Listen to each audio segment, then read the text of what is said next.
What's up guys, Lead Farmer here, and I feel like popping some pistols and I hope you do too. So as usual, I'm playing Free-for-All and this is the map Hijacked. You saw this in my first episode. It's a great map for Free-for-All and I have a good time playing on this map. If you didn't notice already, I'm using the Executioner. It's a strange pistol and it's also the second last pistol you unlock right before the cap. And it is fun and very frustrating at the same time. It's weird because it shoots a shotgun shell out of a revolver, which is I think the first time they've ever used this kind of weapon in Call of Duty history, and as a result it's very frustrating some games, and it's also hilarious in other games like this one.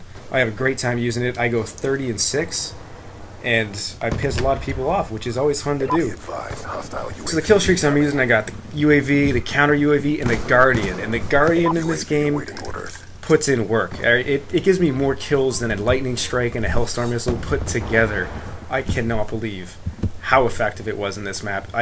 Usually you don't get any kills with it, right? That's not what it's meant to do. It's supposed to slow people down so you can kill them while they're unable to move. And it ends up killing, I think, 6 people. I'll do a count throughout the video just to make sure. But it is funny. RPG! As for the gun itself, I'm using secondary gunfire, so I get 2 attachments on my secondary weapon, which is the only weapon I have equipped. The primary weapon is a knife, which I never use because I'm going for diamond camo with my pistols. If you didn't know that, the last video I uploaded was talking all about that. The 2 attachments I have for this gun are long barrel and fast mags. If you didn't know, all long barrel does is increase the range at which maximum damage is done. And for this gun, the Executioner, that damage profile is super short. We're talking like one-shot kill is 1 meter away, and anyone farther than that, like 2 meters away, is going to take probably a full magazine, if not more.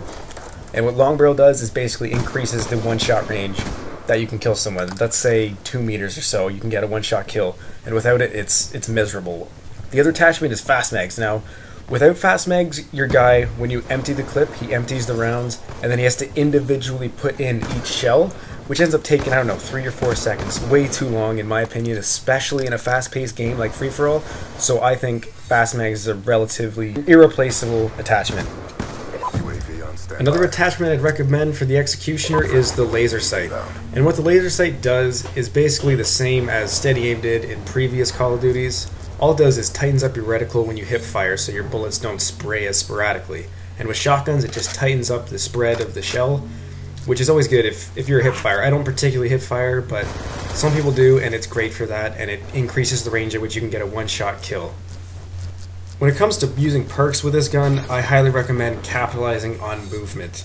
You're not going to be able to kill people at a range, so you got to get very close to people very quickly. So lightweight and extreme conditioning are great combinations to use. As for the perk 2 slot, I recommend Scavenger, because you don't really have much ammo to begin with. You've got 5 rounds per magazine, and I think you only have 4 mags total. That's 20 rounds, and you can blow through 1 magazine very easily off 1 guy. It's difficult to get more than 2 kills off of 1 mag, and even getting 2 kills off 5 bullets is relatively difficult. So Scavenger is essential, and what I've been using is Tactician, which gives me the use of 2 kinds of equipment. I use flashbangs and concussions.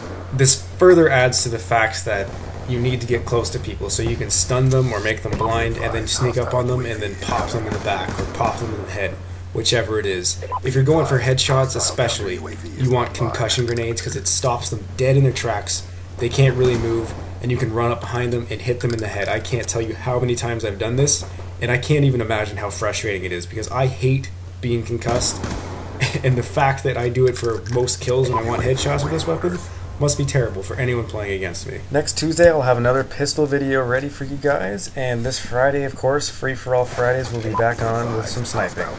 I'm just realizing now that I forgot to keep count of how many people I killed with the Guardian. I think that one right there was number 5. There was one shortly after I put down the Guardian, and then there was 2 when I had the sniper rifle, and then 1 shortly before I picked up the sniper rifle. So yeah, that's 5. And I'm kind of surprised. That Guardian's got a lot of action this game. People just keep coming into that room. And the Guardian's been there for, I think, half the match, and I'm setting up number 2 right now.